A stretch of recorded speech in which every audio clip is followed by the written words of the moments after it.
São Paulo acerta a venda dos name rights do CT, rapaz, do nada. Vamos comentar muito aí sobre isso. Tem o São Paulo fazendo anúncio oficial aí, tem bastidores também sobre ainda a situação da arbitragem do jogo de ontem do São Paulo contra o Atlético Mineiro. Vamos estar comentando sobre isso e várias outras notícias do Tricolor.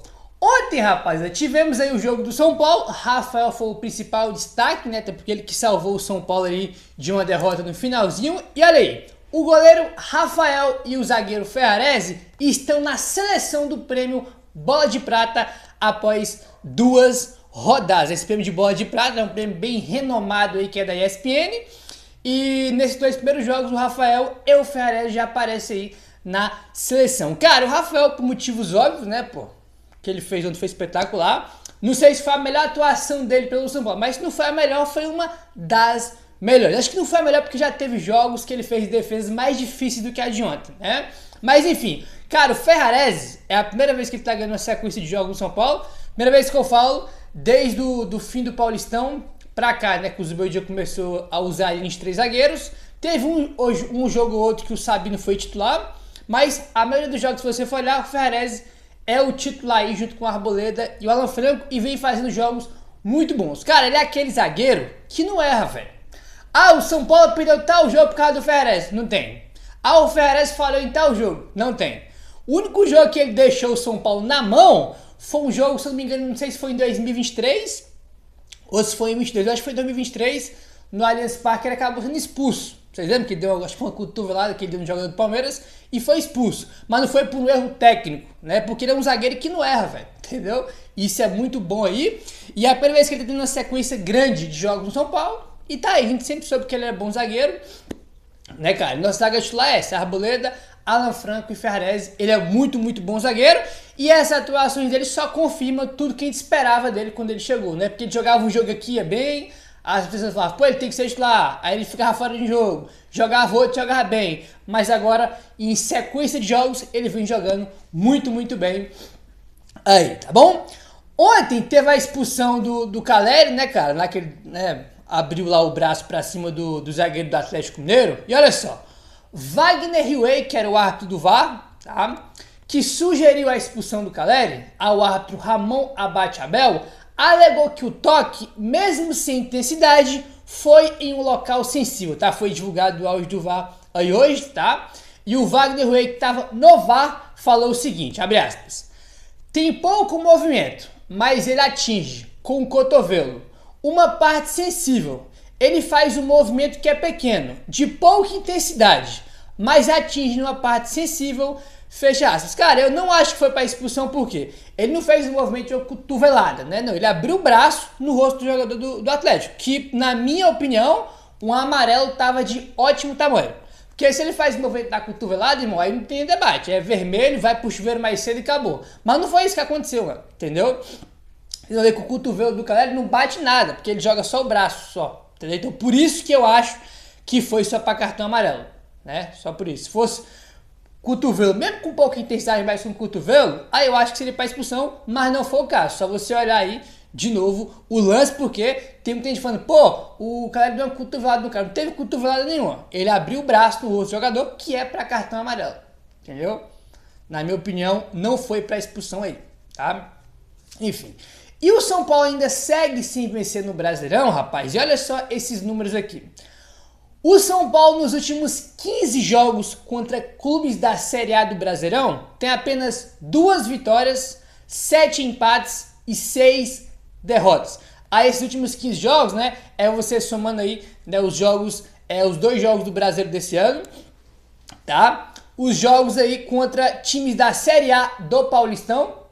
E também os jogos da reta final do Brasileiro do ano passado. Nos últimos 15 contra times da Série A do Brasileiro, o São Paulo ganhou apenas 2, que foi os jogos contra Corinthians e Mirassol, né? Corinthians e Mirassol aí, né? E foi talvez as 2 melhores atuações do São Paulo no ano, porque contra o Corinthians São Paulo jogou bem, aquele 3-1, e contra o Mirassol São Paulo também jogou muito, muito bem. Foi aquele jogo que o São Paulo fez 4-1, né? E o Mirassol perdeu um monte de gol. Ofensivamente foi um jogo muito bom do São Paulo, ainda perdeu um monte de gol, podia ter sido 6, 7 tranquilamente, mas poderia ter tomado também, né, que os caras perderam muitos gols naquele jogo contra a equipe aí do Mirassol, né? Enfim, São Paulo que tá...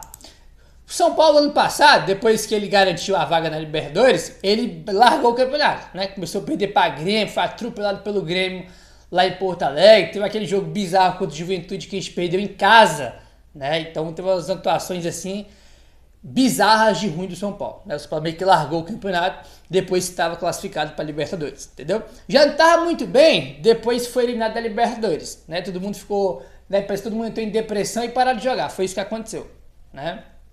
Foi isso que aconteceu aí, tá?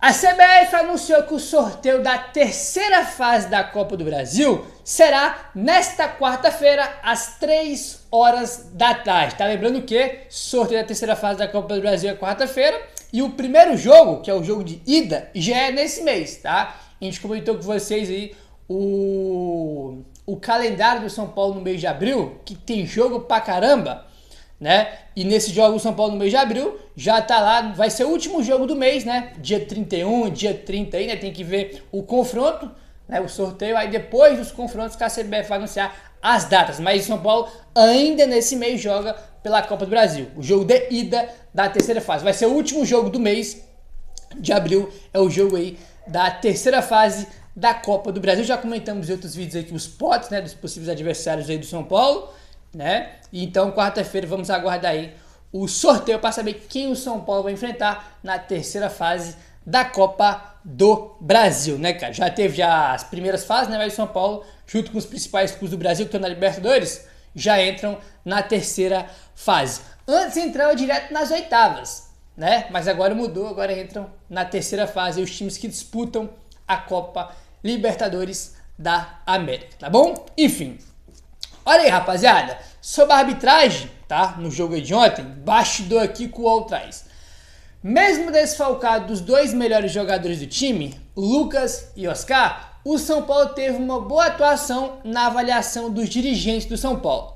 A equipe fez um bom primeiro tempo e poderia ter voltado com a vitória caso o Lianco tivesse sido expulso ainda na primeira etapa. Cara, mano, assim, do mesmo jeito que o jogo condicionou pro Galo quando o Caleri foi expulso, que é óbvio, mano, porra, um jogador só a menos faz uma diferença gigantesca, entendeu?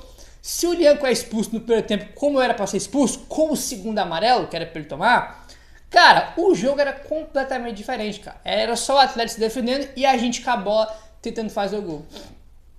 A gente poderia ter vencido o jogo. Mesmo, né, rapaz? Mesmo sem a expulsão do Lianco, a gente teve a bola do jogo para ganhar a partida, que foi a bola do Lucas Ferreira. Apesar que o Rafa fez várias defesas, e fez, acho que a chance mais clara de gol foi a que o Lucas Ferreira perdeu. Entendeu? Que ele tava cara a cara num passe espetacular do Alisson, deixando o Lucas na cara do gol, só que ele acabou perdendo. Né? Que ele foi a melhor chance que a gente teve aí no jogo, mas infelizmente o gol não saiu. A revolta de Zubeldia e sua expulsão não abalaram a aprovação interna do tricolor pela atuação. O argentino reclamou muito de Lianco após não ter recebido o segundo cartão amarelo, tá? Aí o Al traz aqui um ponto importante que é sobre a arbitragem agora, tá? O diretor entende que foi uma boa atuação e tudo mais. Apesar de entender que a arbitragem foi ruim, o São Paulo não vai se manifestar oficialmente. Há o entendimento de que a expulsão do treinador foi exagerada, tá? Então eles entendem que a expulsão não devia ter acontecido aí, eles sabem, né? Eles acham também que a arbitragem foi muito ruim ontem, como realmente foi, mas o São Paulo não vai fazer nenhum tipo de nota ou ofício para a CBF, não vai acontecer nada disso, tá? E é por isso que vai continuar tendo erros de arbitragem aí, né? Por isso vai continuar tendo erros de arbitragem. O São Paulo é aquele clube que aceita tudo, né? Um clube que não tem bastão, então é daí pra pior, tá? É daí pra pior. E ontem foi um dia histórico pelo lado negativo no futebol brasileiro por causa da arbitragem, né? Foi um dia que teve bons jogos, né, cara? Teve muito jogo grande ontem na rodada e que foi completamente ofuscado pela arbitragem catastrófica que foi ontem, né? Teve o jogo do São Paulo que a atuação foi muito ruim, só que depois do jogo do São Paulo tiveram ainda erros mais absurdos do que o do São Paulo. Entendeu? Que foi o pênalti inacreditável pro Palmeiras no jogo contra o Sport e também a expulsão também inacreditável do jogador do Cruzeiro no jogo contra o Inter, entendeu? Tem alguns erros assim, cara, que não tem a menor justificativa, sinceramente, não tem a menor justificativa aí, tá bom? Enfim, vamos avançando aí, rapaziada, e o negócio é o seguinte, tá? Tô gravando esse vídeo aqui 7 horas da noite, tô todo atrasado, e o São Paulo, agora há pouco, anunciou aí de forma oficial, né, a sua renovação com a Superbet. São Paulo colocou aqui, ó, uma super parceria que ganha mais um capítulo rumo ao centenário do São Paulo Futebol Clube.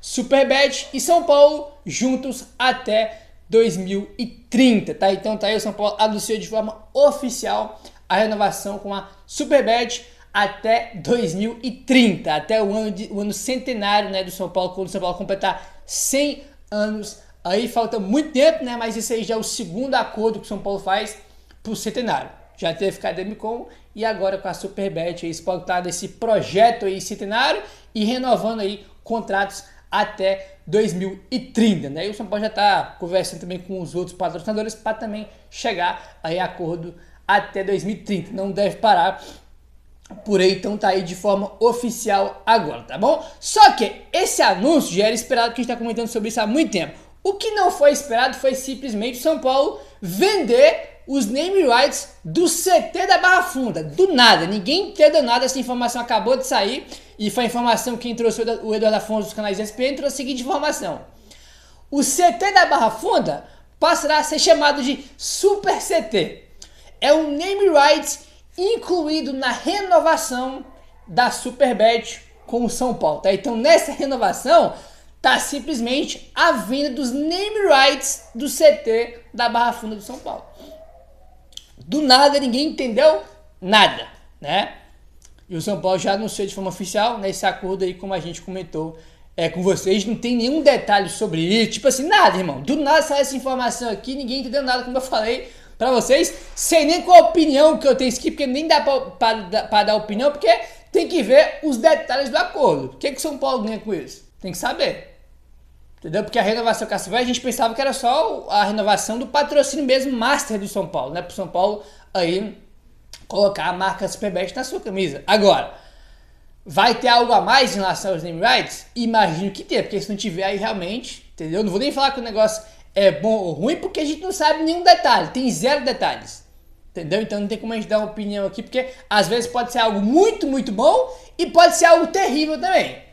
Como essa notícia acabou de sair, né, tá fresquinha aí, acho que mais tarde ou nos próximos dias a gente vai ter novidade em relação a esse name rights, até porque o Paulo vai anunciar também, evidentemente, né, que vai começar a chamar aí de Super CT. Enfim, foi uma informação que pegou todo mundo aí de surpresa, né? Eu tô muito curioso para saber qual foram os detalhes desse acordo aí do São Paulo, tá? Porque, como a gente comentou, a gente tá falando aqui sobre a renovação da Superbet, irmão, tem muito, muito tempo. Aí teve, se não me engano, foi no sábado, que o CEO da Superbet postou no Instagram que tinha acabado de assinar, né, a renovação com o São Paulo, e hoje já teve o anúncio oficial. Então, muito estranha essa situação, mas a gente não sabe muitos detalhes, mas a gente não sabe detalhe nenhum. Só sabe que foi vendido aí para a Superbet os name rights do CT da Barra Funda, né? Enfim, perigoso isso aí, mas vamos aguardar mais detalhes aí, porque... Enfim, cara, como eu falei, eu tenho a impressão que vai ser algo muito bom ou algo muito ruim, que todo mundo vai ficar pé da vida. Vamos aguardar aí mais detalhes, não vamos julgar aqui sem saber dos detalhes aí certinho, mas em breve, com certeza, vai sair notícias, novidades em relação a esse name rights aí que pegou todo mundo de surpresa, tá bom? Já são mais de 34 mil ingressos vendidos para São Paulo e Alianza Lima, jogo de quinta-feira pela segunda rodada da Libertadores. O São Paulo espera receber mais de 50 mil no estádio do Morumbi, informação que o Gabriel Sá trouxe. Então, irmão, vai estar lotado de novo, que é de praxe, né, rapaz? Jogo de Libertadores, todo jogo é cheio, é lotado, porque Libertadores de São Paulo, irmão, é algo especial, né? Como vai ser também na próxima quinta. O jogo é na quinta, tá? Esse jogo na quinta, que era aquele jogo lá, que se o São Paulo jogasse na quarta ou na terça, não ia ter o Morumbi por causa dos shows, entendeu? Aí só tinha a possibilidade do São Paulo jogar no Morumbi se o jogo fosse na quinta. E o São Paulo conseguiu, né? Que a Conmebol colocasse o jogo na quinta. E vamos jogar lá. Gramado não vai estar, né? Não vai estar bom como a gente está acostumado, mas, cara, assim, é a contrapartida de você ter show no estádio. Contrapartida de você ter shows aí no seu estádio. Não tem o que fazer aí não, tá bom? E além da festa que a torcida vai fazer, vai ter recepção, olha aí. O Baby, líder da Independente, principal organizadora do São Paulo, divulgou que haverá recepção ao ônibus do São Paulo antes do duelo contra o Alianza Lima na quinta-feira, tá? Então vai estar lotado, vai ter aquela recepção, aquele corredor de fogo que já é tradição da torcida de São Paulo, vai ser uma festa incrível aí para esse jogo da quinta-feira, que é o próximo já jogo do São Paulo pela segunda rodada da Libertadores. Fizemos um ótimo resultado com o Tadieres fora, mas é aquele negócio, não adianta nada tu conseguir uma grande vitória fora e não ganhar em casa, né? A vitória só fica grande mesmo com o Tadieres se você chegar em casa e ganhar do Alianza Lima, entendeu? Então tem que vencer na quinta-feira aí, tá? Estamos apenas no começo do Brasileirão, apenas no início, mas o São Paulo é simplesmente o único time da Série A do Brasileiro que ainda não marcou gol, tá? Todos os 19 clubes fizeram pelo menos um gol no campeonato. O São Paulo não fez nenhum, zero. É o único time aí que não marcou gols. E o São Paulo e o Botafogo são os dois times que ainda não sofreram gols, tá? O São Paulo empatou com o Sport 0x0 e com o Galo 0x0. O Botafogo empatou com o Palmeiras e ganhou do Juventude, Botafogo, né? Então, são os dois times da Série A aí que não sofreram gols. Cara, a gente tá virando, aí eu acho que esse ano vai ser muito isso. O time da defesa muito forte, que é nossa defesa, pô, é maravilhosa, nossa zaga. E talvez só vamos melhorar, talvez a gente só vai melhorar no ataque quando tiver o Lucas Oscar de volta. Acho que até lá, irmão, a gente vai ser o time da defesa. O time que vai tomar pouco gol, né? Que vai fazer pouco também pelos desfalques que tem, né? Enfim. Meu parceiro, se inscreve no canal, deixa o like, valeu, tamo junto e saudações tricolores.